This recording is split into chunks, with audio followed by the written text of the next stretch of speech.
Purihin po ang Diyos. Kaya nga po, ang atin pong inawit, sabi ko nga sa inyo kanina, na kapag inaawit mo ito, iwagayway mo yung kamay mo, nakapikit ka, na sinasabi mo kay Lord, ikay tapat sa habang buhay. Ikay mabuti magpakailanman. Amen?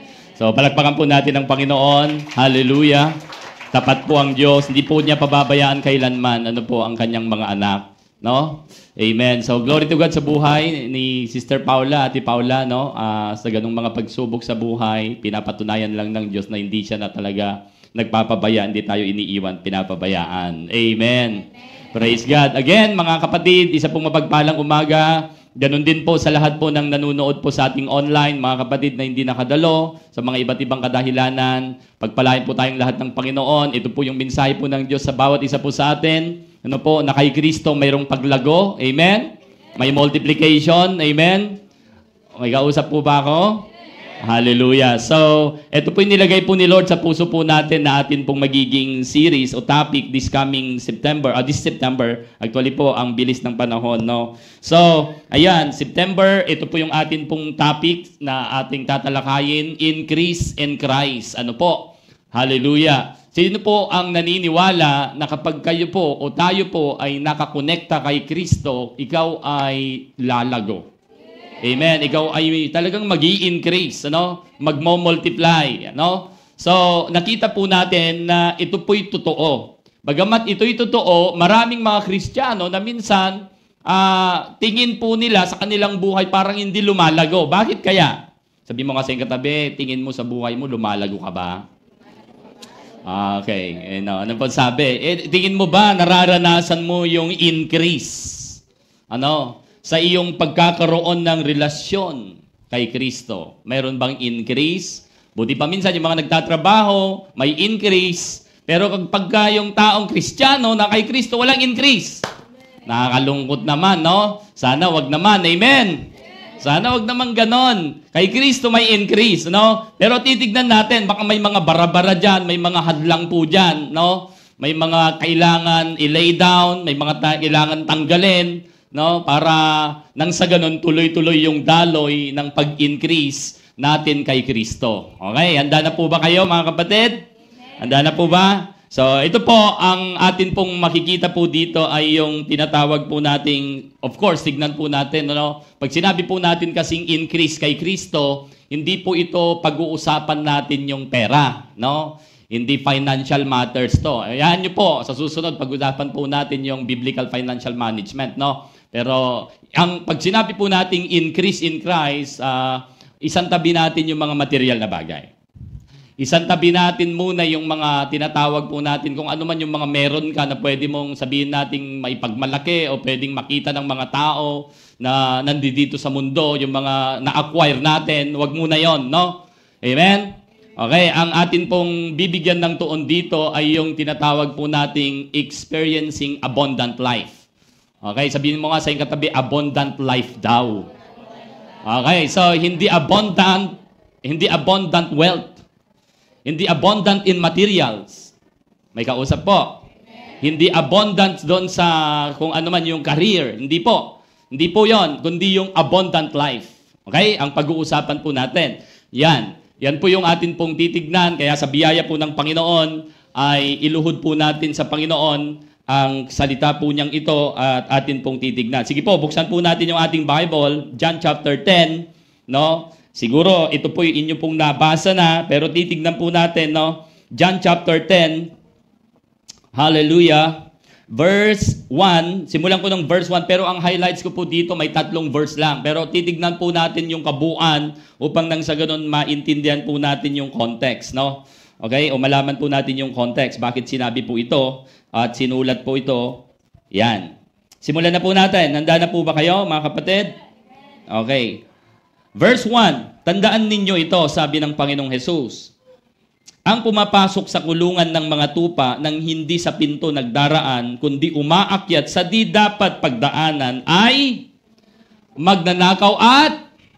Okay, so uso na nung panahon ng ating Panginoon, yung mga magnanakaw, mga tulisan, no? Uso na po yan, no? Okay, so pag di sila umakyat, doon sa tamang daanan, sabi ni Lord, magnanakaw yan, tulisan yan, no? So, mandarambong yan. So, verse 2, ngunit ang nagdaraan sa pintuan ay siyang pastol ng mga tupa.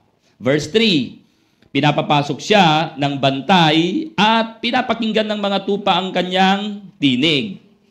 Tinatawag niya ang kanyang mga tupa sa kani-kanilang pangalan. Sabihin natin, kani-kanilang pangalan. Tinatawag niya ang mga tupa ni Lord Jesus sa kani-kanilang pangalan. Hallelujah. So, then, sabi po dito, at inilalabas sa kulungan. Verse 4, kapag nailabas na, siya'y nangunguna sa kanila. Sino nangunguna? Yung pastol, si Lord. Opo. Siya po'y nangunguna. At sumusunod naman ang mga ito. Anong ginagawa naman ng mga tupa? Sumusunod.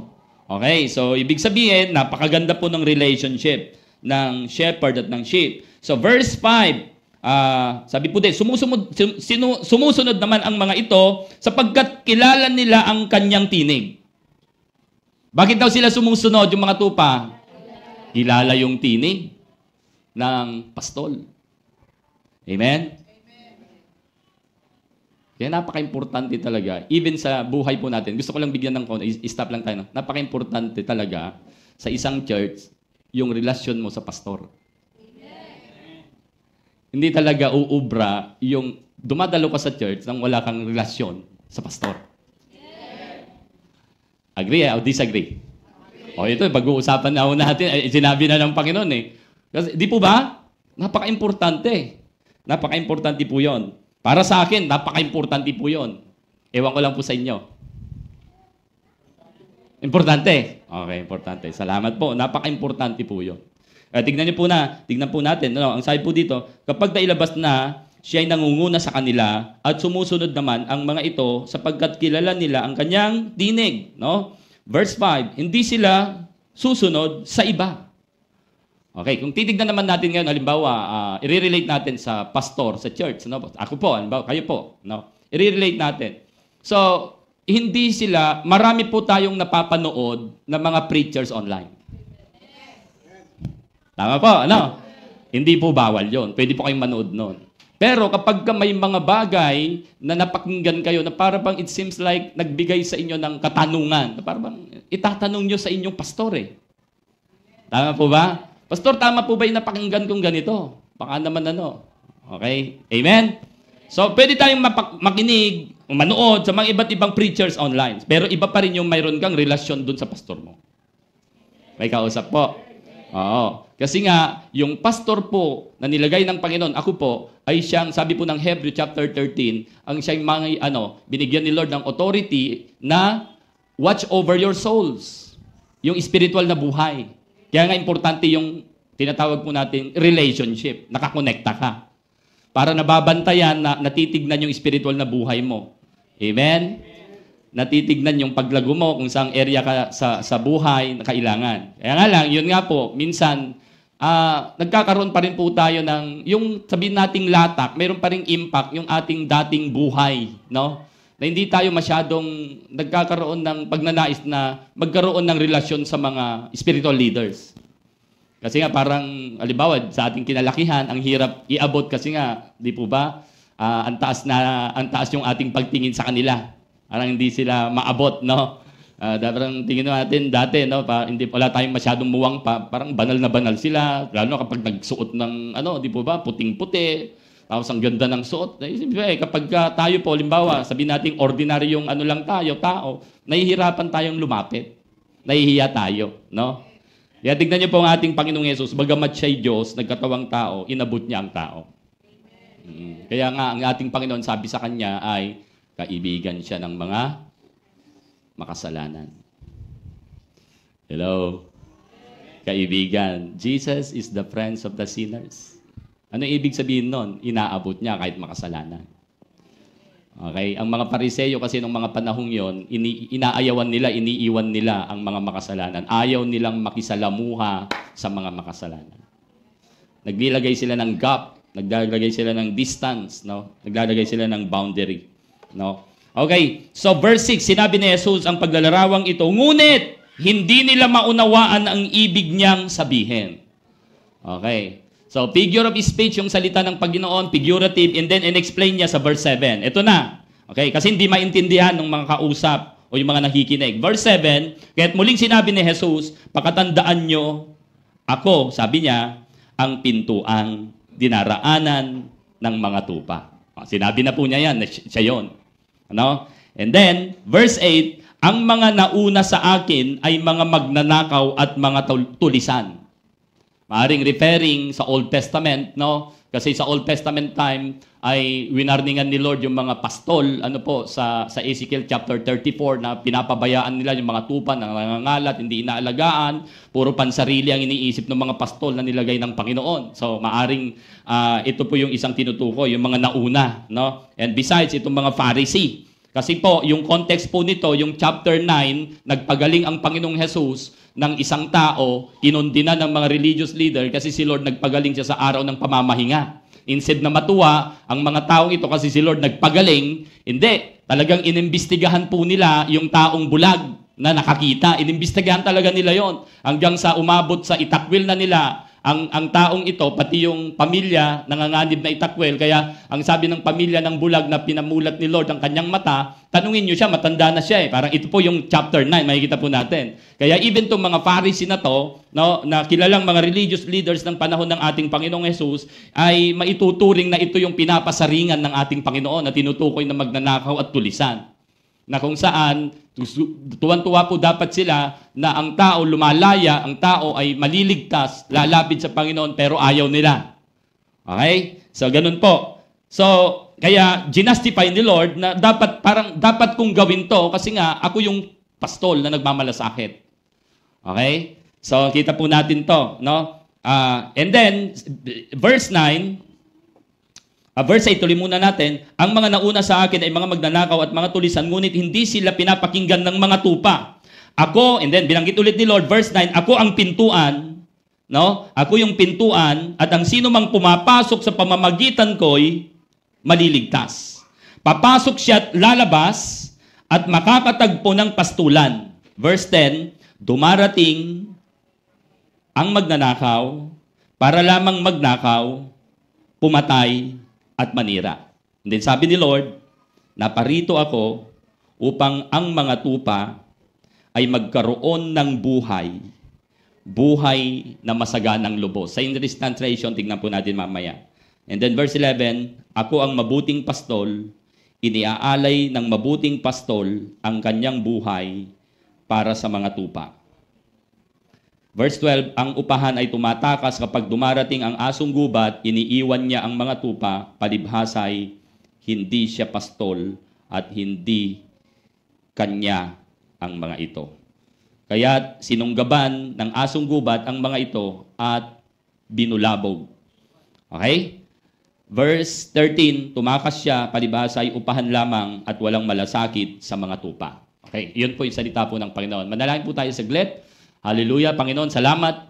Patuloy pa kami nagpapakumbaba sa inyo. Ang salita mo'y tunay, ang salita mo'y katotohanan, at nakita po namin, Panginoon, na dito kami mapapalaya, dito po kami mapapabuti, dito po kami magkakaroon ng buhay na walang hanggan, at dito sa iyong salita, mas lalo pa kaming lalago at magbubunga, at higit sa lahat, mararanasan po namin ang abundant life na ikaw mismo nagsabi na ibibigay mo sa amin para maranasan po namin ito, maging dito sa mundong ito at maging sa susunod na panahon. Salamat po, mapagpala po kaming lahat. God, Holy Spirit, i-anoint niyo po ang bawat isa. Hayaan niyo po na ang puso ng bawat isa ay laging bukas na tumanggap ng anuman na kailanganin namin para sa ikaayos namin. Ito man ay correction, ito man ay pag-review, ito man ay pagtatama o pagtutuwid, ito man ay comfort, ito man ay blessing. Lord, ang salita mo ay tunay na magapagbibigay sa amin ng nararapat, higit pa sa aming iniisip, inaasahan. Sa pangalan ni Jesus, amen and amen. Palakpakan po natin ang Panginoon. Hallelujah. Glory to God. Okay, so, may tanong po ako sa inyo, no? Mayroon ka na bang abundant life? Do you have abundant life? Sino po sa inyong mayroon na? Nararanasan mo na ngayon. Sino sa inyo ang sinasabi mo ngayon, yes, yung sinasabi ni Lord na abundant life, nararanasan ko, nagmamanifest ngayon sa akin. Okay? So, sa totoo lang po, maaring yung mga iba, salamat, nararanasan niyo po yan. Or, minsan yung mga iba, hindi ko pa nararanasan, parang hindi ko nga alam kung ano po ang abundant life. Kaya salamat sa Panginoon, binigyan po tayo ng topic. Ano po? Do you have abundant life? Okay? Sabi mo sa katabi, may abundant life ka na ba? Okay. So, minsan, ang hirap mong sagutin. Alam niyo po kung bakit? Kasi parang, Pastor, paano abundant life? May sakit nga ako Abundant life ba yon? Pastor, paano yung abundant life? Sa totoo lang, niisip ko nga kung saan ako kukuha nga mamaya ng aming pananghalian at hapunan. Yan ba yung abundant life? Minsan may gano'n, Pastor, paano yung abundant life? Nararanasan ko, ang dami kong problema. Kung kailan naging Kristiyano ako, dumami, sunod-sunod. Hindi lang sunod-sunod, Pastor, sabay-sabay pa. Hindi ko na nga alam ang gagawin ko. No?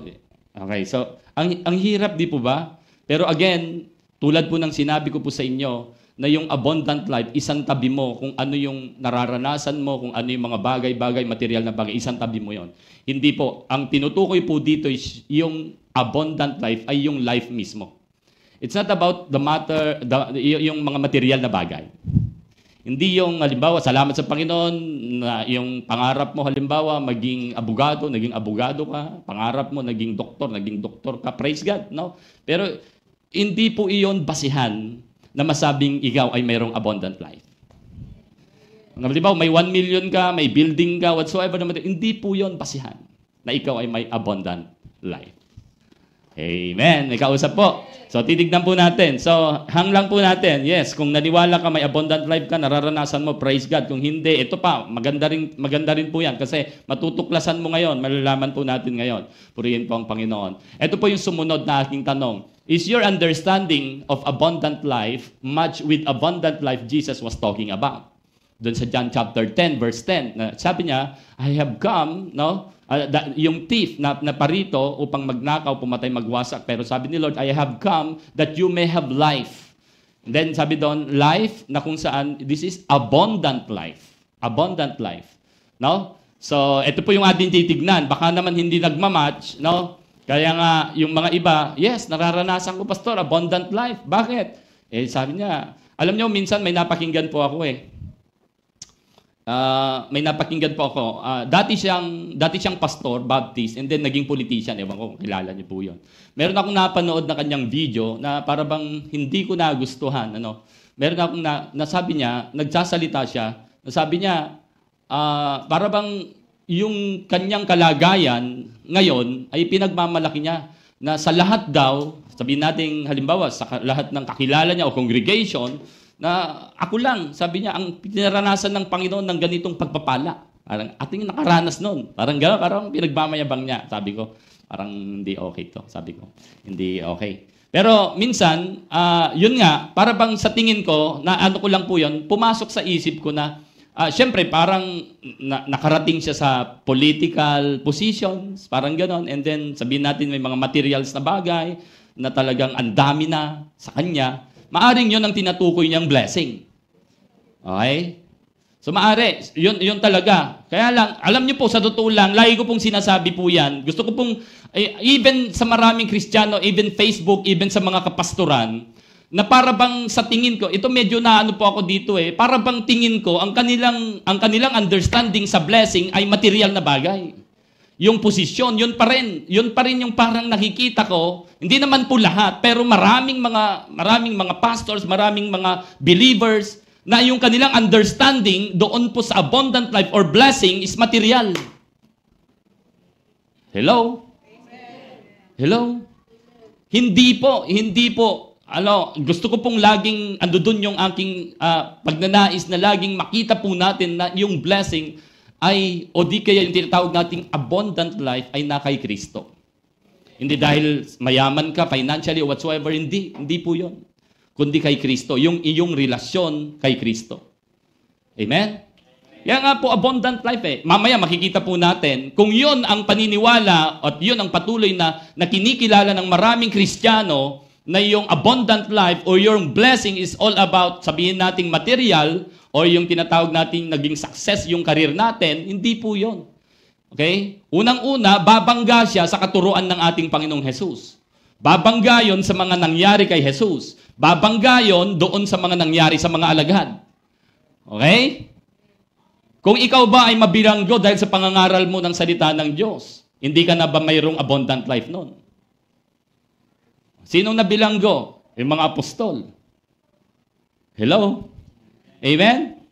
So makikita po natin, kailangan makita po natin to, is your understanding of abundant life, no? Magmamatch ba siya doon sa abundant life na sinasabi ng ating Panginoon? Baka naman hindi, no? So tingnan po natin, ano ba yung abundant life, Pastor? Ito po, abundant life is all about fullness. Sabihin natin, fullness. Okay, saan kaya to? Spiritual, emotional, and even physical. Hindi ko po yan sinama yung material kasi nga, sa totoo lang, hindi po talaga yan. Ulitin ko po ulit, pagdating sa abundant life, hindi kasama ang material. Ano na lang po yan? Tawag po yan, bonus na lang.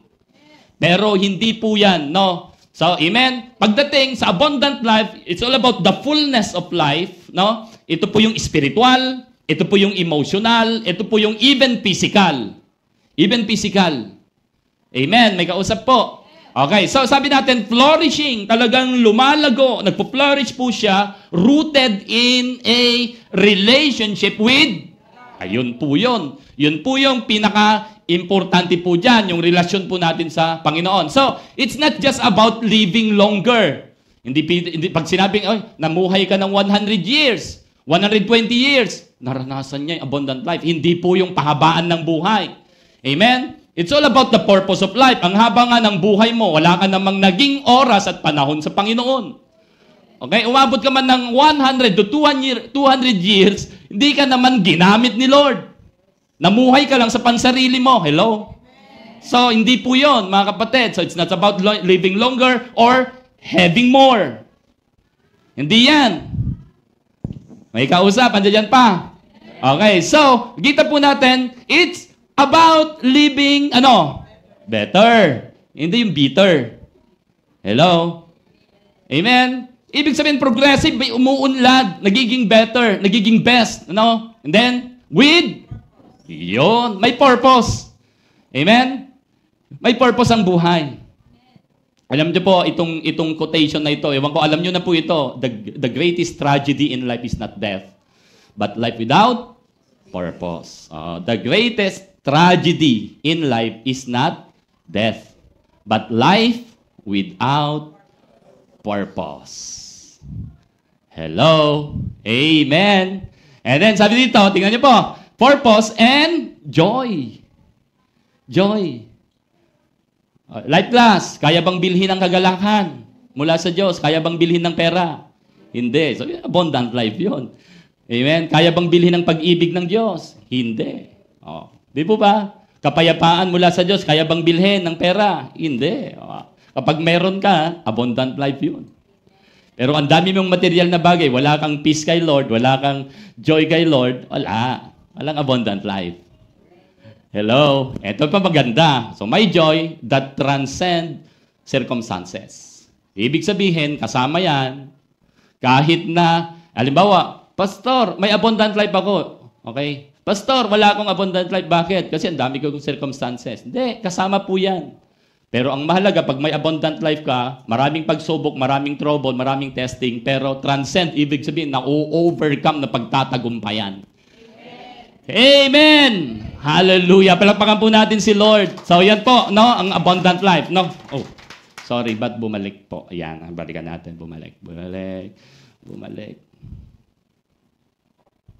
Purihin po ang Panginoon. So, nakita po natin. So, ito po, English translation, ito po yung ating kukuning tatlo. Sabi ni Lord, I am the door. Anyone who enters through me will be saved. Ando doon po yung word na save. Save. Save. Past tense po yung save. Amen? So, ibig sabihin, talagang pagka tinanggap mo si Lord ngayon, sinuko mo yung buhay mo, ngayon mararanasan mo yung kaligtasan. Okay? Hindi lang yung nandoon ka na sa kanyang kaharian. And then sabi po dito, and we will live forever. Yan po yung save. And we will go in and out, sabi po dito, and find pasture, spiritual security. Okay. So, dito po sa verse 10, the thief comes only in order to steal, kill, and destroy. Sabi ni Lord, I came that they may have and enjoy life. Okay. Na-enjoy mo ba ang buhay mo kay Kristo? Amen. Pag may problema, na-enjoy mo pa rin ang buhay mo kay Kristo. Okay, may abundant life. Kahit pag may pagsubok, tuloy-tuloy pa rin. Amen. Sa paglingkod sa Panginoon, paglilingkod sa Panginoon. Then, and have it in abundance. Okay. To the full till it overflows. Yan. So, verse 11, I am the good shepherd. The good shepherd lays down his life on life for the sheep. Purihin po ang Diyos. So, dito po makikita po natin, mga minamahal kong kapatid, dito po tayo kukuha ng mga points po natin.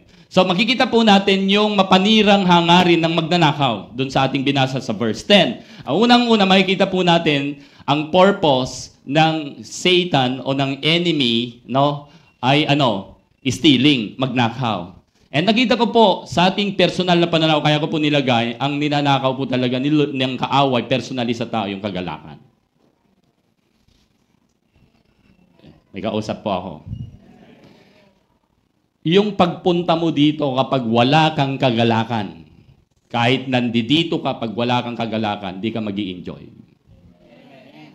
Matutulog ka lang. Uupo ka lang. May kausap po. Ako po, excited po ako lagi tuwing linggo. May kagalakan eh. Kahit ano pong mangyari. Ano? So, sa tingin ko po, para sa akin personal, ang gustong nakawin ng kaaway o ng dyablo ay kung ano yung wala siya. Di po ba ang magnanakaw yan? Dahil wala siya eh. Amen? Hello?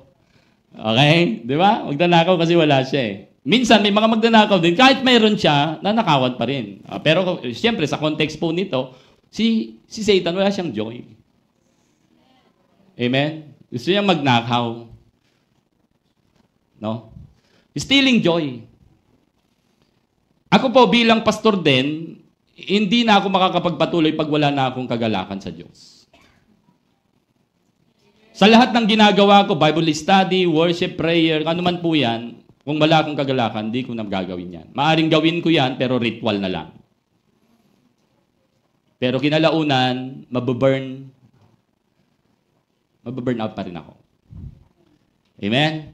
So, tingnan po, in-expose po yan ni Lord. Mag-ingat ka. Sabi mo sa katabi, mag-ingat ka.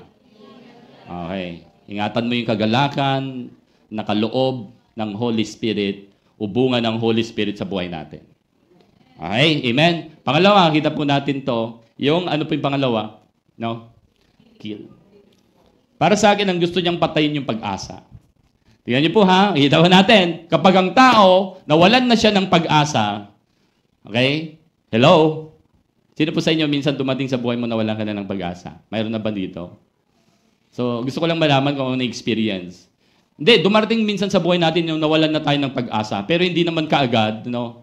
Hindi naman kaagad ay nagbunga kaagad ng hindi maganda sa atin o nakagawa tayo, naka-attempt tayo kaagad ng hindi maganda. Pero alam niyo po, pagka tayo po'y nawawalan ng pag-asa, ang hirap. Tama po ba? Hindi man yung totally wala na, pero kapag dumarating po na parang nawawalan tayo ng pag-asa, ang hirap. Amen? Kasi ang tao, pakinggan niyo po, ang tao, kapag siya'y nawalan na ng pag-asa, ibig sabihin nun suicide. May kausap po ako.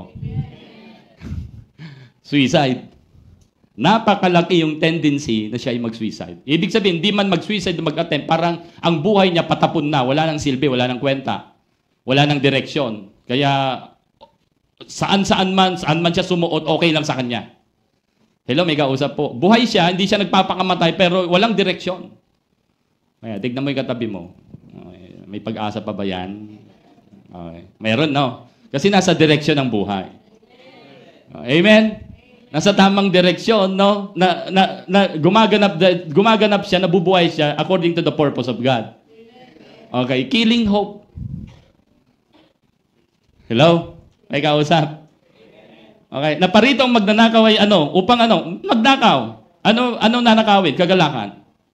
Ano pa nanakawin? Pag-asa. Ano papatayin? Pag-asa. Hello?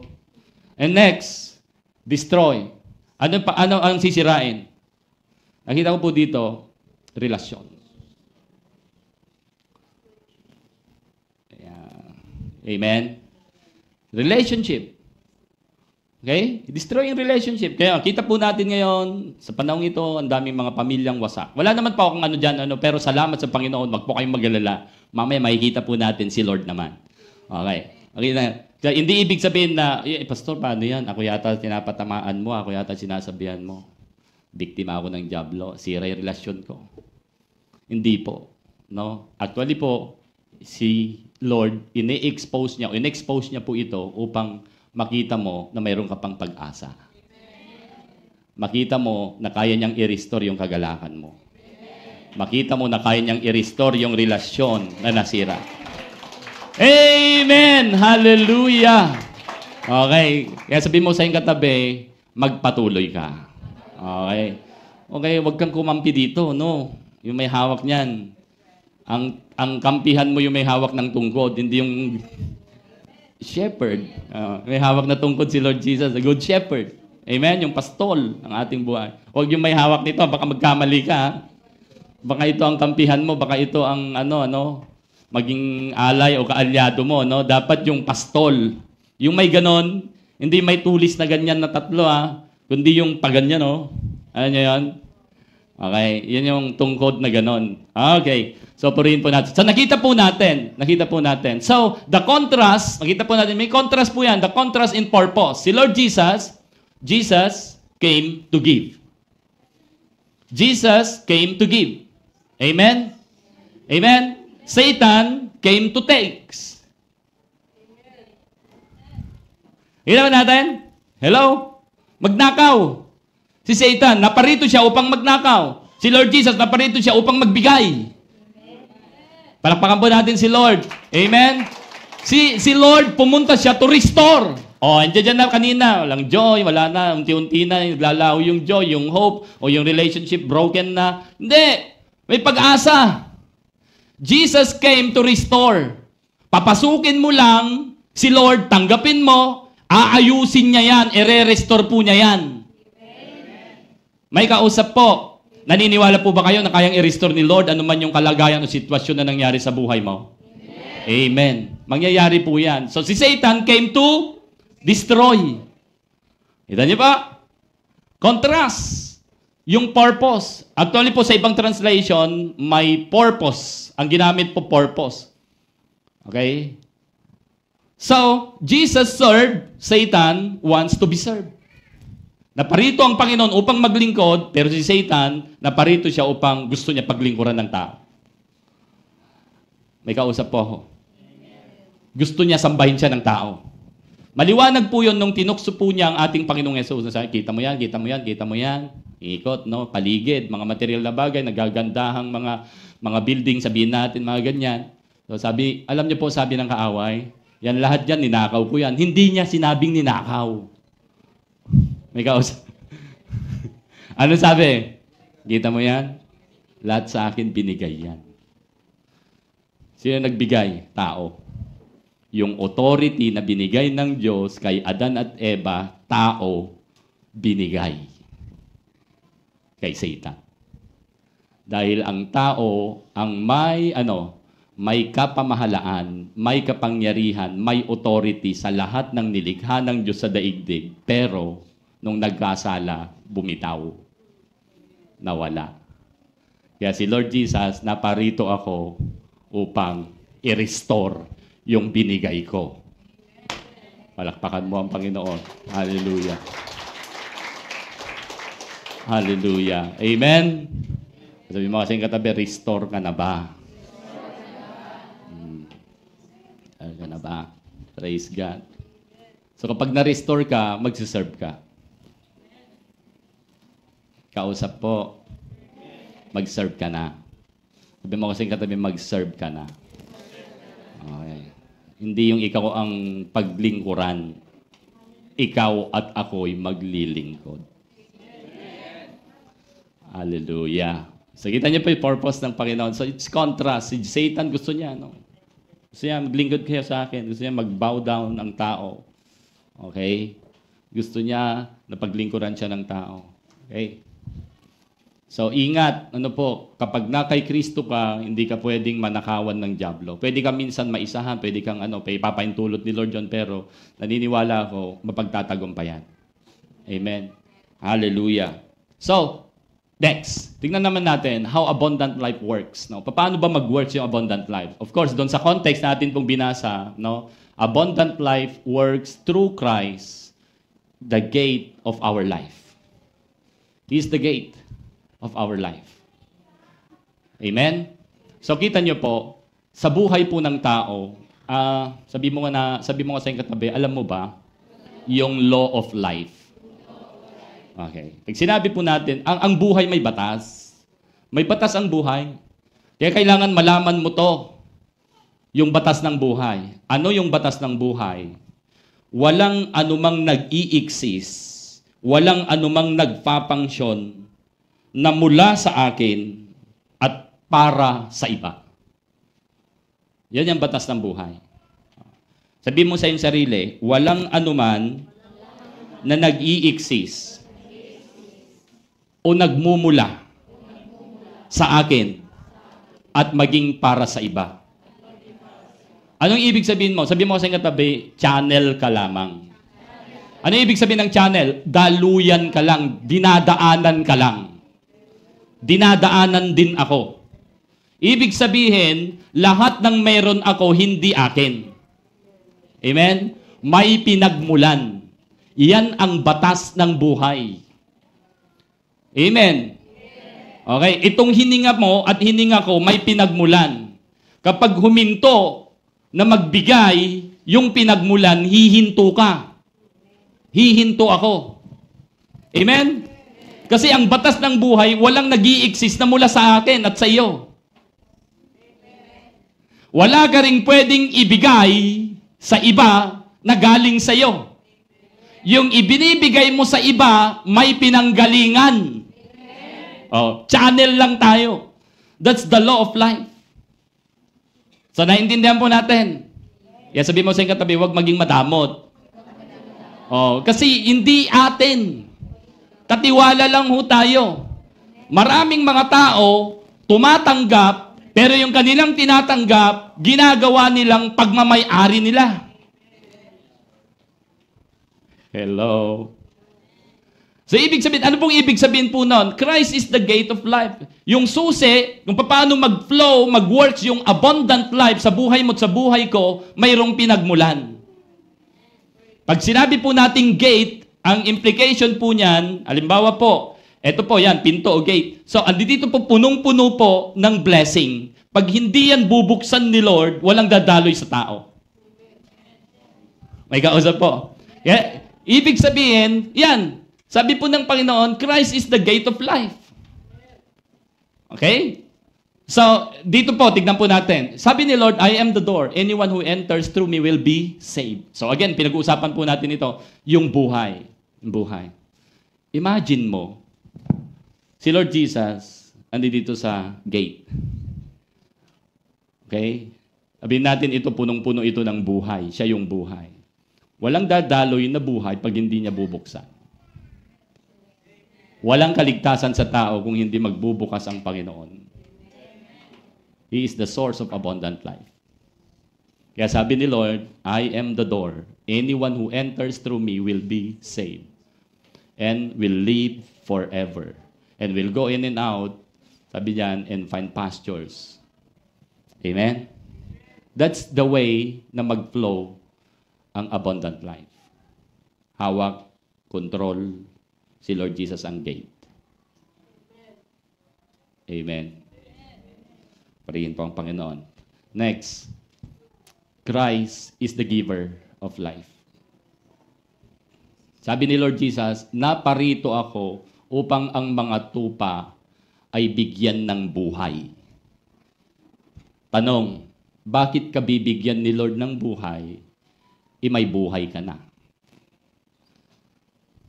Halimbawa, kayo po ba, buhay kayo, buhay? Halimbawa lang po ako si Lord. Naparito ako upang yung mga tupa ay bigyan ng buhay. Ano ibig sabihin nun? Okay? Ano ibig sabihin nun? Ibuhay ka tapos bibigyan ka pa ng buhay. Okay? Ito po yun. Yung buhay na mayroon ka ngayon, may hangganan. Yung buhay na ibibigay sa'yo at sa akin ng Panginoon, walang hangganan. Abundant life. Amen. Sabi mo kasi katabi, gusto mo ba yon? Karamihan, ayaw ng mga tao. Okay? Kasi nga, nag-i-enjoy sila. Akala nila itong buhay na may hangganan, okay na sila. Okay na. Pero hindi po okay yan. May hangganan po yan. So, ibig sabihin, Christ is the giver of life.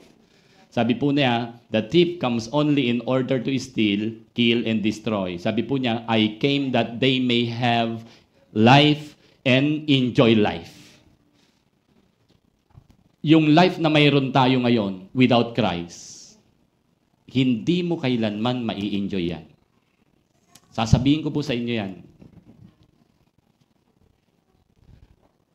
Kung yung buhay na mayroon ka ngayon, old life, sinful life, hindi mo yan mai-enjoy. Kung mai-enjoy mo yan, kung alam yan ni Lord na mai-enjoy, hindi na siya pupunta para sabihin niya na, I came that you may have life and enjoy life. So, ibig sabihin, buhay ka at buhay ako, wala si Kristo, hindi mo tinanggap, o hindi mo mai-enjoy ang buhay. May kausap po. Hindi mo mai-enjoy. Yes, kahit sabihin mong nakamit mo yung pangarap natin, nagkaroon tayo ng maraming pera. Okay? Naging relatives ka, naging kapatid mo si Diskaya. Ayaw nyo. So, di mo ba? Wala po yun. Hindi mo may enjoy. Halimbawa, example, kung siya, halimbawa, mayroong ganong pera. And then, alam naman po natin, ayan mo natin ng Senado po doon. Pero, ibig sabihin, pag wala si Kristo sa kanya, hindi niya ma-enjoy ang buhay. Only Jesus can give, abundant life, enjoy life. Amen?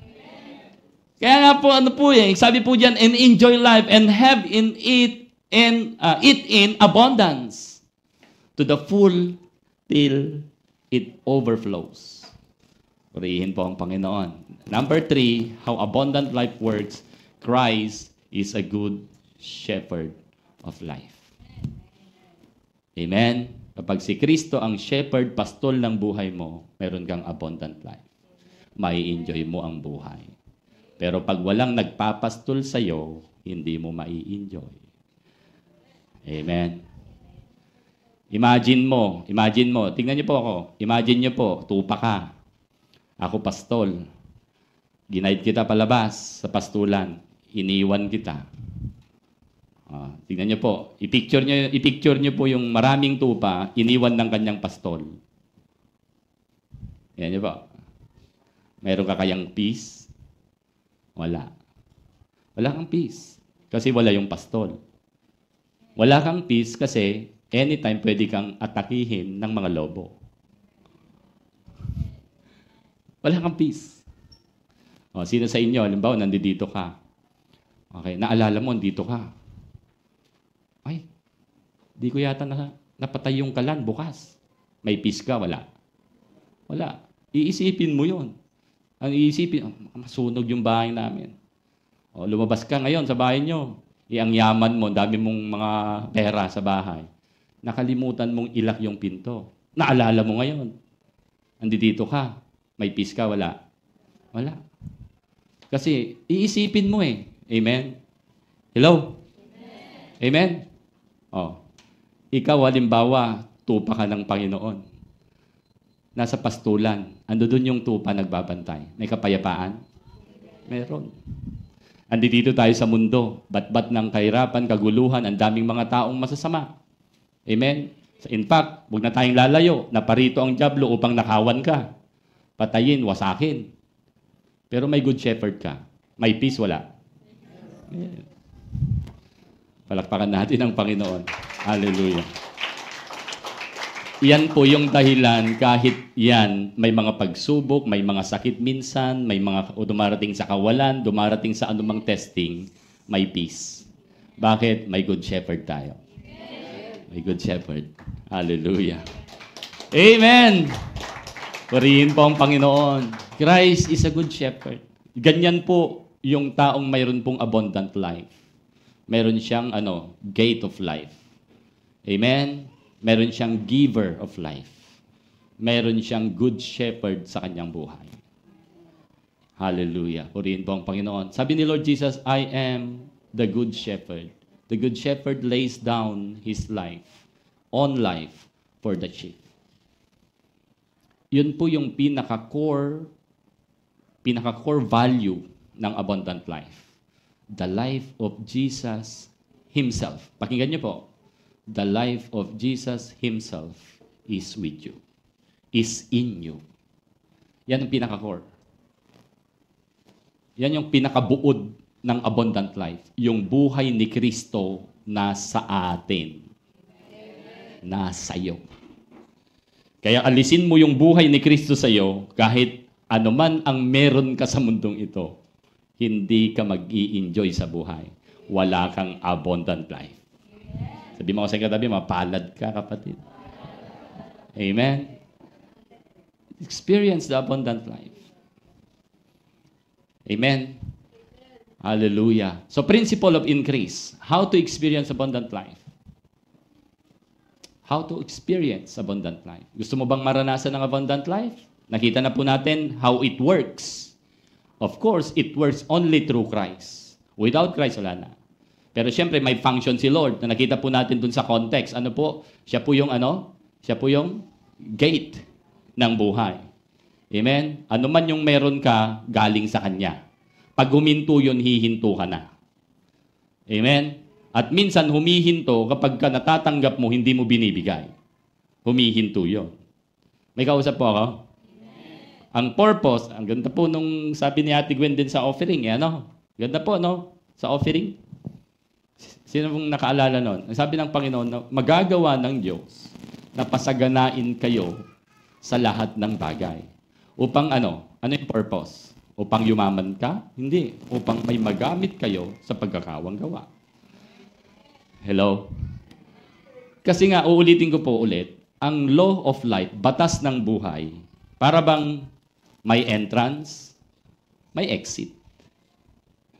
Hello? May entrance, may exit. Para bang may cost, may effect. Ganyan, nilalang tulad natin yung batas ng buhay. Amen? Okay? Ano man yung natanggap mo, kailangan lumabas. Okay? Amen? Kailangan lumabas, kailangan mayroon. Okay? Ganyan yung batas ng buhay. Hindi mo pwedeng ma-imbak. Kasi kapag ano man yung natatanggap mo, ini-stack mo, maaring huminto yung magbigay. Kasi yung nagbibigay, ang purpose niya upang may magamit ka. May kausap po? Upang may magamit sa pagkakawang gawa. Okay. So, tignan po natin. Principle of increase. How to experience abundant life. 1, 2, 3. Pakibasa. Okay. Gusto mo na mag-increase ka sa Panginoon. Gusto mo na i-increase ka ni Lord. Gusto mo na mas lalo kang mag-increase sa abundant life. No? Huwag sarili mo ang iisipin mo. Kailangan mo lagi magpakumbaba. Okay, tignan natin yung principle ni Lord Jesus. Matthew 20:28. Sabi ni Lord Jesus, just as the Son of Man did not come to be served, but to serve. Amen? Humility. Humility. Not self-promotion. Okay? Increase ang gusto mo. Sabihin natin, sige, isama natin. Increase sa financial blessing. Gusto mo? Principle? Mag-serve ka. Huwag magmataas. Huwag magyabang. Huwag ipagmalaki kung ano man yung meron tayo. Amen? Amen. Okay. Si Lord Jesus, ang taas niya, wala siyang kapantay, wala siyang katulad. Amen? Sa kataas-taasan, kaya nga sabi, kataas-taasang Diyos. Diyos siya, pumunta siya dito sa lupa. Ano ginawa? Nag-serve. Ano ibig sabihin na nag-serve? Naging humble. Nagpakumbaba. Hindi niya inisip yung sarili niya, bagkos ginib niya yung sarili niya. Binigay niya ang kanyang sarili. Okay? Amen? Amen. Ako po lagi ko pong sinasabi sa pamilya ko, ako, kaya kong ibigay yung buhay ko sa inyo kung kinakailangan.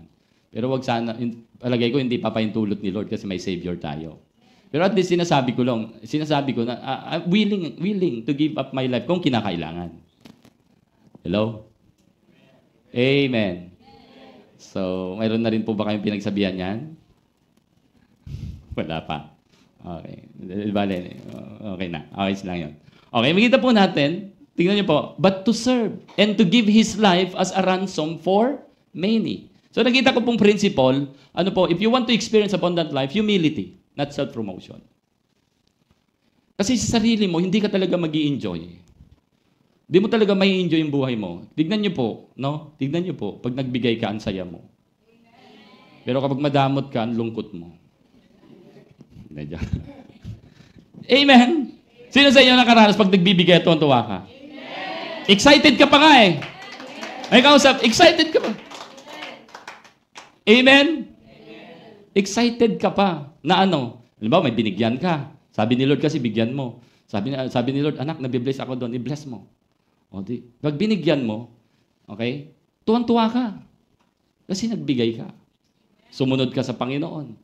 Tapos, aalamin mo pa, ano sinabi niya? Ay, tuwan-tuwa. Kapag tuwan-tuwa yung nakatanggap, tuwan-tuwa ka higit na nagbigay. Amen! Amen! Hallelujah! Humility, not self-promotion.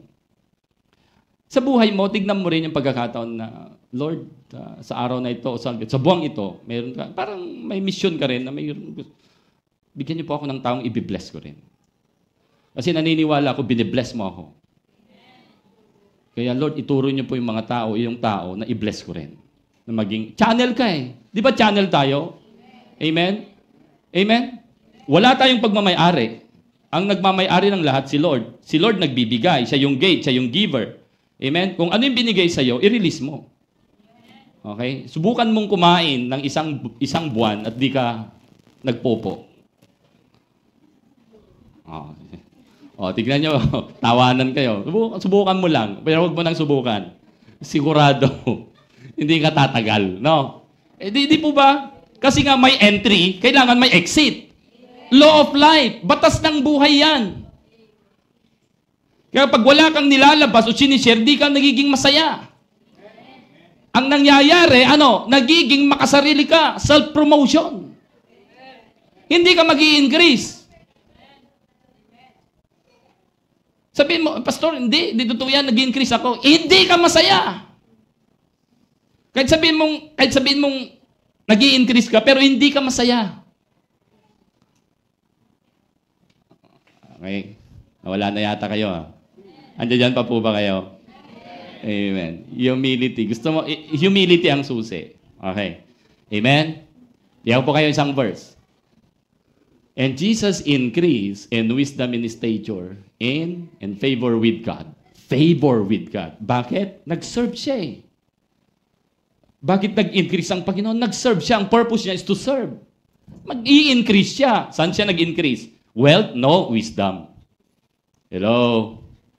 Stature, yung word ni Lord. Yung law. Nag-increase siya sa word of God. Amen. Okay. Tingnan po kayo ng isang verse para makita po natin. James chapter 4 verse 6. But He gives more grace. Sabihin natin, more grace. Sino kaya itong makatanggap ng more or increase na grace? Therefore, He says, God resists the proud, but gives grace to... tingnan mo, more grace. And then, binanggit niya, verse 10, humble yourself before in the sight of the Lord, and He will... increase you up. Ibig sabihin, lift you up, increase you up. Dumating na ba yung mga damit natin sa anniversary, Kuya Ike? Di ba? Kita mo, increase in Christ. Principle, humble yourself. Not self-promotion. Hallelujah. Amen. Principle of increase. Kita po natin. Pastor, naniniwala ako. Si Jesus talaga increase ko. Hindi ka naman nag-humble eh.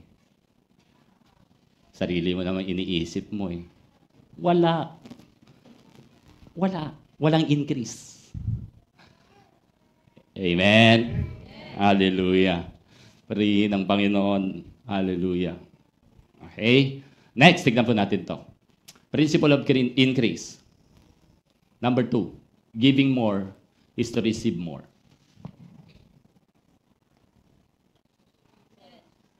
Tandaan nyo to, sabi ni Ate Gwen sa offering, binasa niya, 2 Corinthians, ano? Ang nagtatanim ng kukunti, aani ng marami. Hindi, ano? Mali. Ang nagtatanim ng kukunti, aani ng kukunti.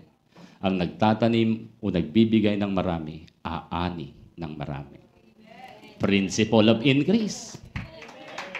Hallelujah. Amen. Principle of increase. Giving more is to receive more. Kapag nagbigay sa iyo ang Panginoon, in-stack mo sa iyo, hindi ka mag-i-increase. Pero kapag ni-release mo rin, mag-i-increase ka. Walang increase na magyayari kapag na-stack.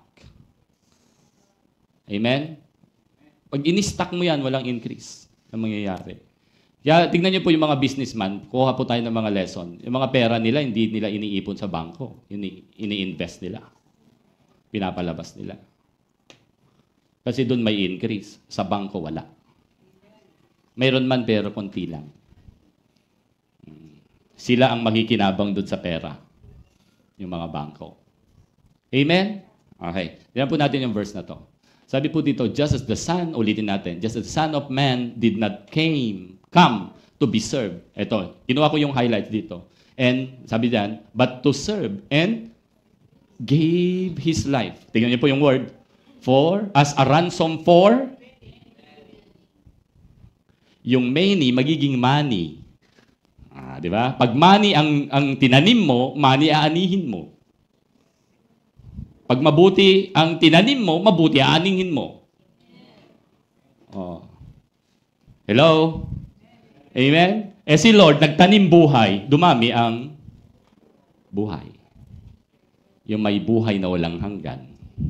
Kasi yung buhay niya, eternal, hindi temporary. Tinanim niya, maraming tumanggap, maraming naniwala, maraming sumunod, maraming naglingkod. Oh, may mga eternal life, dumami. Or ransom for many. Ngayon, kung may eternal life ka na, ang itanim mo, money. Para umani ka ng money. Amen? Tama ba ba? Kung ano yung tinanim mo, yan aanihin mo. Nagtanim ka ng masama, ani ka ng masama. Nagtanim ka ng problema sa tao, ani ka ng problema. Hello? Amen? Amen? Okay. Kita ba natin? Bakit? Ay, nawala. Napipindot ko, sorry. Bumabalik. No? Paano kaya bumalik to? Sorry po, napindot ko eh. Ayun, sorry. Ayan. Next. Tingnan po natin. Another verse. One person gives freely. Ano ba? Ano po raw sabi? Ang isang tao, nagbibigay ng malaya. Okay. One person gives freely, yet gains even more. Principle of increase. Okay? Another, tignan niyo po, yung iba naman na tao, one person, another, withholds unduly, but comes to, tignan niyo po, kung ano man yung binigay sa'yo ng Panginoon, in-stack mo, withhold mo, mauuwi sa poverty. Amen. Okay. And then verse 25, a generous person will prosper. Whoever refreshes others will be refreshed. Proverbs chapter 11, 24 and 25. Ito po natin, mga kapatid. So, giving more is receiving more. Principle of increase. Number 3, okay, serving others is growing deeper. Amen. Spiritual naman to kung titignan po natin. Okay? 1 Peter chapter 4, verse 10. Each one. Sabi mo sa katabi, kasama ka doon. Kasama ka doon. Each one should use whatever gift he has received. Malinaw po ha. Sabi mo sa katabi, may tinanggap ka talaga. Ano yung purpose? Sabi niya, received to serve others. To serve others. Faithfully administering God's grace in its various form. Ito po natin, mga kapatid, even po si Apostle Peter, sinasabi po niya, mayroon kang tinanggap, may binigay sa iyong Panginoon, gamitin mo to serve others. Gamitin mo to serve others. So, ibig sabihin, kapag tayo'y tumanggap at hindi nagbibigay, tayo ay tataba. Tayo tataba. Okay? Amen? Kapag tayo'y nagbibigay at hindi tumatanggap, tayo'y manghihina. Tama po? Oh. Sino sa inyo ang tumataba? Tingnan mo yung katabi mo. Hindi. Ano po ito? Hindi siya literal na principle, ha? It's spiritual principle. Na kapag ka ang tao, tumanggap ka, at in-stock mo, lalaki ka. Ay, ibig sabihin po nun, spiritual sense, nagiging self-centered, makasarili. Amen? Nagiging makasarili tayo. Pero, ayun, nagbibigay ka at di ka tumatanggap, mauubusan ka naman. Amen? Okay?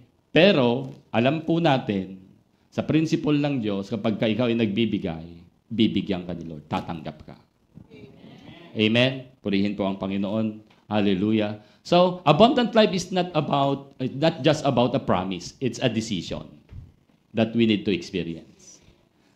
Yes, nag-promise si Lord, I came that you have life and enjoy it with abundance. Sabi po ng Panginoon, in abundance.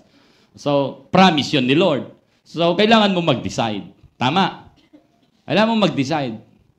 Tatanggapin ko ba yung alok ni Lord? Tatanggapin ko ba siya? Yung buhay niya na binigay, tatanggapin ko ba? Okay? Or, pag tinanggap ko, di ibig sabihin nun, hindi na ako masusunod. Parang ganon. Yun ang kinakatakutan ng maraming tao. Yung hindi na nila magawa yung gusto nila. Hello? Pero hindi nila alam na kapag tinanggap nila ang Panginoon at sumunod sila sa Panginoon, doon sila makakaranas ng abundant life. Ito po, laging reminder sa akin to. May damit po ako niyan eh. Si Kuya Henry, nagkita kami ng isang araw, may damit din siya niyan eh. Yung boss. Boss. No. Amen? So, may damit pong boss. Yung boss, binigyan ko ng meaning. Parang paalala ko sa akin. Binigyan ko po ng acronym. Okay? Parang laging reminder sa akin na pag suot ko yon, damit na yon, boss. So, ibig sabihin, Jesus is our boss. Amen? Ano yung B? Beginning of our life. Beginning of our life. Amen? In the beginning, God. Amen? Genesis chapter 1 verse 1, in the beginning, God. So si Lord, siya ang beginning. Siya ang pasimula. Hallelujah. Bago ka magkaroon ng problema, mayroon ka ng Diyos. Bago ka malungkot, mayroon ka ng Diyos. Okay? Amen? Bago mo harapin ang anumang mga pwede mong harapin, danasin, mayroon ka ng Diyos. In the beginning, God. Wala ka pang buhay, mayroon ng Diyos. Wala pa ako, hindi pa pinapanganak, mayroon ng Diyos. May kausap po ako? Jesus is our beginning. Pangalawa, yung O, Jesus is the owner of our life. Wala akong dapat ipagyabang. Wala akong dapat na i-hold. Kasi hindi akin. Hindi kailangan i-share. Amen? Amen? Okay. Because Jesus is the owner of our life. Number 3, yung S. Jesus is the source of your life. Pinapakita ko po ito para makita mo kung gaano ka ka-abundant sa buhay kung mayroon kang boss na si Jesus. Siya yung pasimula mo at pasimula ko. Siya yung owner, nagmamay-ari ng lahat. Siya yung source ng lahat. Lahat ng meron ka, galing kay Lord. Amen. Lahat ng meron ako, kay Lord. Okay? And next, number 4, supplier of our life. Siya na yung source, siya pa yung nagsusupply. Amen. Susupply ng buhay, nagsusupply ng lahat ng ating pangailangan. Siya yung abundant life natin. Purihin po ang Panginoon. So, beginning, Jesus is my boss means beginning of your life, our life, owner of our life, source of our life, supplier of our life. Amen. Kaya lagi mong susundin ang Panginoon. Kasi siya ang boss natin. Ibig sabihin, master. Yung boss kasi, Lord, master. Amen? Okay. Kita po natin, Ephesians chapter 3, verse 20. Now, to Him, referring to our God the Father. Sabi natin, God the Father yung Him. Now to Him, God the Father, who is able to do exceedingly, abundantly, above all that we ask. Amen? What empower us to ask is God is able to do exceedingly abundantly above all we ask or think. Imagine, no? According to the power that works in us. Sabi mo yan, Holy Spirit yun.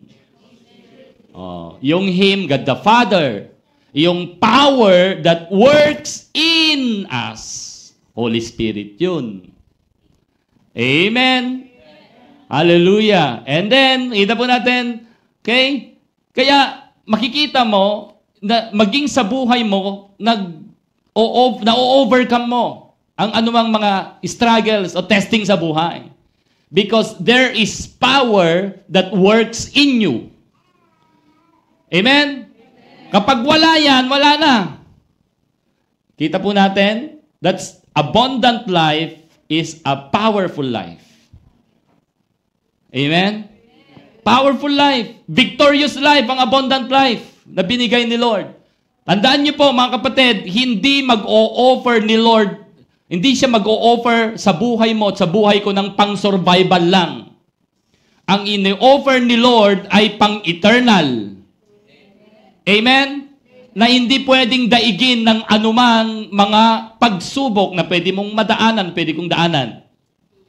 Amen? According to the power that works in us, to Him be glory in the church. We are the church. Yung glory ni Lord, binagsak niya doon. At yung church ni Lord, yun ang mag-glorify kay Lord. Nakita niyo po yan, mga kapatid? And, kita po natin, kung may God the Father, may Holy Spirit, to Him be the glory in the church by... Nakita niyo na po yun. 3 persona ng iisang Diyos gumagalaw, kumikilos sa abundant life na tao. Okay? Amen? Forever and ever. Sabi mo nga, may forever talaga kay Kristo. Okay. Amen. Hallelujah. Amen. Purihin po ang Panginoon. Hallelujah. Glory to God, mga kapatid. Glory to God. Palakpakan po natin ang Panginoon. Salamat sa abundant life. Pasalamatan po natin ang Panginoon. Sige po, tayo po tayong lahat sa Panginoon. Hallelujah. Hallelujah. Sige po, let's worship the Lord. Magkukommunion po tayo. Yung ating oras ay medyo pero titignan po natin. Magkukommunion po tayo, mga kapatid. At awitin nga po natin minsan pa. Pasalamatan mo ang Panginoon sa abundant life na binigay niya sa iyo. Hallelujah. Lagi niyo pong tatandaan yung principle of increase. Yes, alam mo na si Jesus ang increase ng buhay. Pero kapag hindi mo sinunod yung principle na sinasabi niya, pag inuuna mo pa rin yung sarili mo at hindi mo makita ang kapakanan ng ibang tao o hindi mo ma-share kung ano man yung tinatanggap mo, hindi mo pa rin mai-enjoy ang buhay. Kapatid, sa oras na ito, buksan mo ang puso mo. Everybody close your eyes, please. Close your eyes. Buksan mo yung puso mo.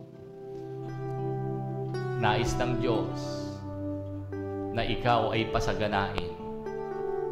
Nais ng Diyos na maranasan mo yung sinasabi niyang abundant life.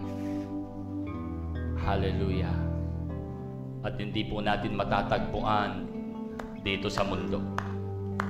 Ang pera, ang kayamanan o material na bagay, ang kasikatan, ay hindi po abundant life na maituturing.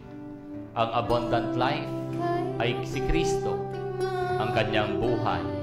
Kapag tinanggap mo yon, mayroon kang abundant life. At kapag mayroon ka, sundin mo yung principle. Humility, not self-promotion. Giving more is receiving more.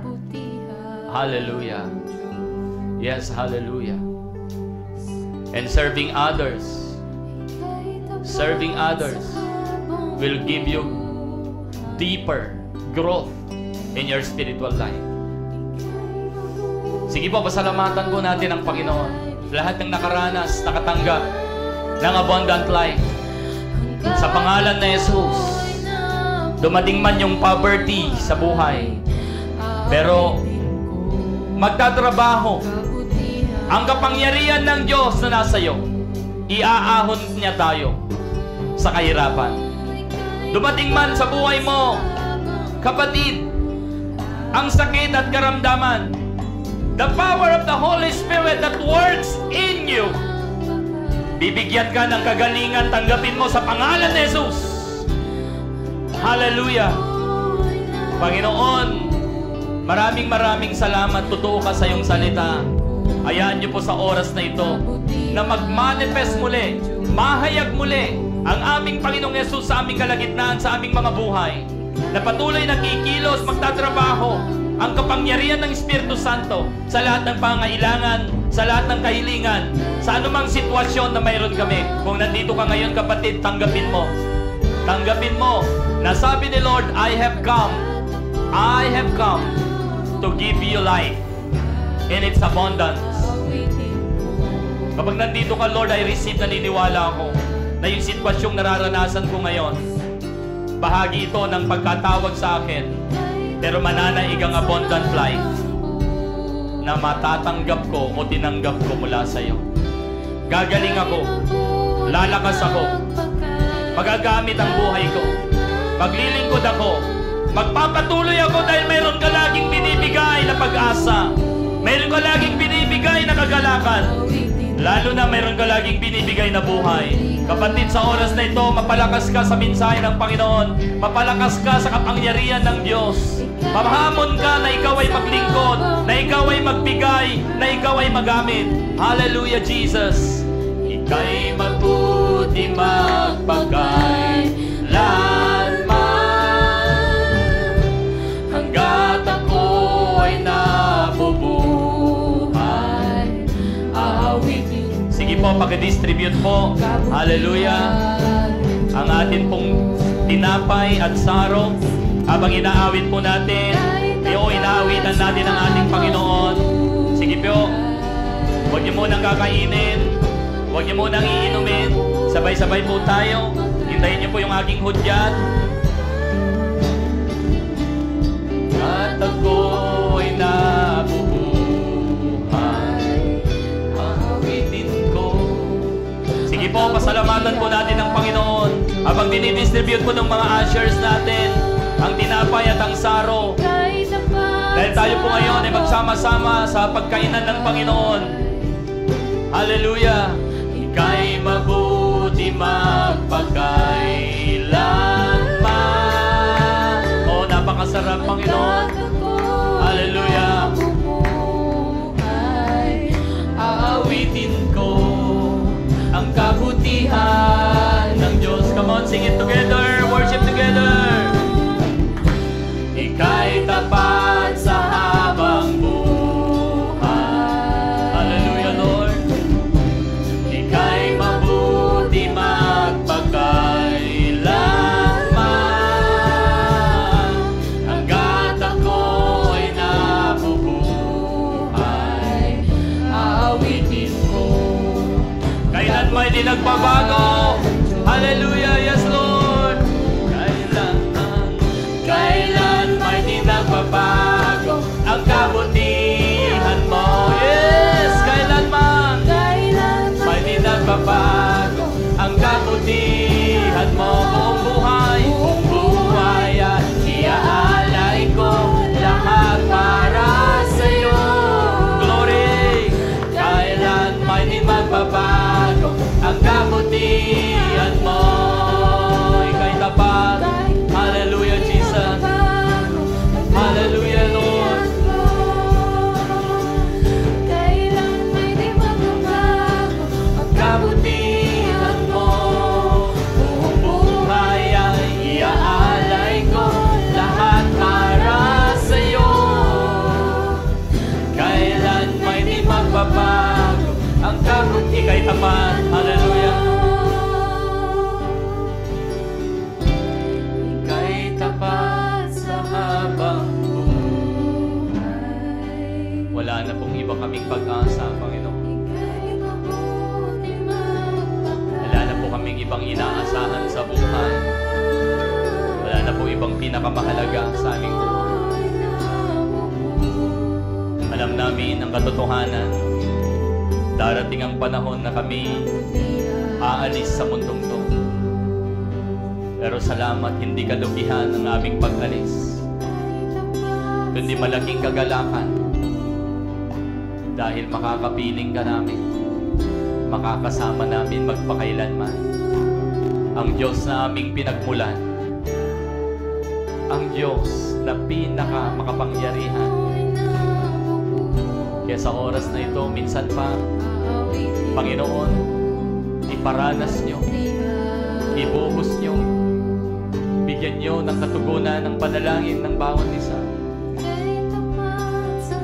Tulungan nyo kaming patuloy na lumalim at lumago. Patuloy na maranasan ang abundant life na laging nagtatagumpay. Mga kapatid, ang abundant life, hindi niya aalisin yung mga challenges. Kundi ang abundant life, pagtatagumpayin ka niya sa mga challenges. Ang sabi ng Panginoon, John chapter 16 verse 33, in this world, you will experience trouble. You will experience trouble. Pero salamat, yung abundant life na mayroon ka, yung mga troubles, testing, and trials, challenges na nararanasan mo, abundant life that you have, you will overcome. You will overcome. I will overcome. Hallelujah. Dahil kabutihan ng Diyos ay patuloy na mararanasan ng bawat isa. Purihin ka, Panginoon. Hallelujah.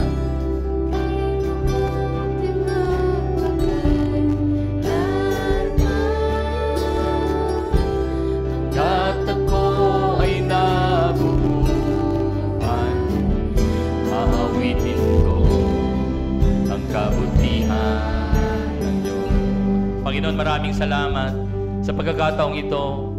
Amin pong lubos na ikinagagalak na minsan pa humarap po kami sa inyong hapagkainan sa espiritual na pamamaraan. Alam po naming nandito ka dahil sinabi mo sa iyong salita na saan man may 2 o 3 nagkatipon sa inyong pangalan, naroon ka sa aming kalagitnaan. Sinabi mo sa iyong salita na ang gagawin po namin ito ay palagian naming gagawin. At hindi naman po namin ito gagawin na hindi ka kasama. Ikaw ang dahilan kung bakit namin ito gagawin. Kaya nandito ka, Panginoon. Makita ka nawa, maranasan at maramdaman ng bawat isang nandito. Nakabahagi sa katawan ng aming Panginoong Hesukristo. Aming dalangin ang tinapay na simbolo ng iyong katawan. Ganon din ang saro na simbolo ng iyong dugo. Sa pangalan ni Jesus, ang literal na nandito ay patuloy mong pakabanalin. Patuloy mong i-anoint, i-touch, upang ang sino man nakabahagi po nito natatanggap. In the mighty name of Jesus, we will experience your miracles, your healing, your strength, your power, your freedom, your joy, your love. In the mighty name of Jesus, sa pamamagitan ng saro at tinapay na simbolo ng iyong katawan at dugo na inanoint mo, muli mapapalakas kami. muli aalab kami, lalakas kami, gagaling kami, patuloy na uunlad kami, lalago kami. Dahil yan ang disenyo niyo po sa aming buhay. In Jesus' name, Amen. Ang ating Panginoong Yesus, nung gabing siya'y ipagkanulo, siya po ay dumampot ng tinapay. Matapos magpasalamat sa Ama, ay kanyang pinagpira-piraso at ibinigay sa kanyang mga alagad.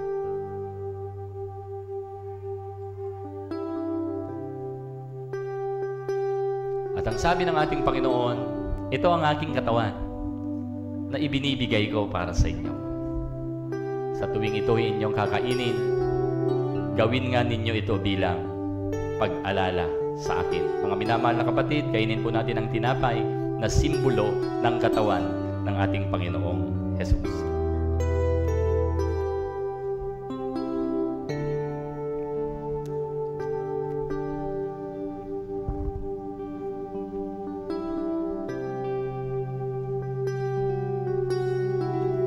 Gayon din naman matapos maghapunan, hinawakan ng Panginoong Jesus ang saro. Matapos magpasalamat sa Ama, ay kanyang ibinigay sa kanyang mga alagad. At sabi ng Panginoon, ito ang saro ng bagong tipan na pinagtitibay ng aking dugo. Sa tuwing ito'y inyong iinumin, gawin nga ninyo ito bilang pag-alala sa akin. Mga minamahal na kapatid, inumin natin ang saro na simbolo ng dugo ng ating Panginoong Jesus.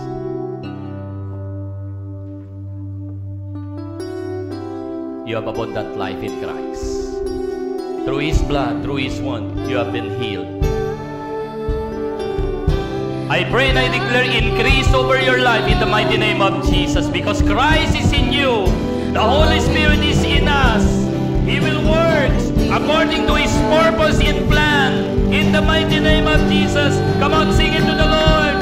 Ika'y tapat sa habang buhay. What a victorious September in our life, Lord. What an abundant life. Hallelujah. Na ipaparanas mo continually over the years of our life in service. In the mighty name of Jesus. Not just only, hallelujah, a temporary blessing, but eternal blessing. Ika'y tapat sa habang Salamat, Panginoon. Hallelujah, Jesus. Ika'y mabuti nagtatapat magpakailanman. Hallelujah. Agad ako ay nabubuhay. Aawitin ko ang kabutihan. Tanggapin po natin ang masaganang bendisyon ng Diyos Ama, Anak at ng Espiritu Santo. Hallelujah, Ama, sa oras na ito, taas po natin ang ating mga kamay. Nakataas po kami ng aming mga kamay as a gesture, O Lord, that once again you will pour out your abundant blessing spiritually, emotionally, hallelujah, physically, and ganun din, Lord, materially. Naniniwala po kami that material things is the lowest form of blessing, but the greatest blessing that we have is Jesus Christ. Jesus Christ, our great blessing. And Lord, naniniwala po kami na kapag mayroon po kaming greatest blessing, which is Jesus, material blessing will follow. Healing will follow. Emotional freedom will follow. In the mighty name of Jesus, sa lahat ng nakataas ng kamay, nanonood online, nilalagay ang kanilang pananampalataya sa salita mo, Panginoon. Ngayon din, dadaloy sa bawat isa sa pangalan ni Jesus at sa Diyos na makagagawa ng lahat ng bagay. Higit pa sa ating kayang isipin, higit pa sa iyong gustong hilingin, higit pa sa iyong kayang gawin. Ang Diyos na mayroong kapangyarihan na hindi pwedeng daigin ni numan, nanananan sa iyo at sa akin para sa ikaluluwalhati ng ating Panginoong Yesus. At ang church, ang kanyang katawan na iyong kinabibilangan ay patuloy na magdideklara, maghahayag ng karangalan, ng kapurihan, ng kaluwalhatian. Dahil ang Diyos ay hindi titigil na ikaw at ako at pamilya mo ay pagpapalain. In Jesus' name, receive it, receive it, receive it. In Jesus' name, everybody say, Amen. Sige po, ating awitin. Hallelujah. Aawitin ko ang kabutihan ng Diyos. Sa huli pong pagkakataon, ating awitin. Ika'y tapat sa habang buhay. Yes, hallelujah. Ika'y mabuti magpakailanman. Hanggat ako ay nabubuhay, aawitin ko ang kabutihan ng Hallelujah. Diyos. Aawitin ko ang kabutihan ng Diyos. Aawitin ko ang kabutihan ng Diyos. Yes, hallelujah. Na-bless po ba tayo ngayong Sunday?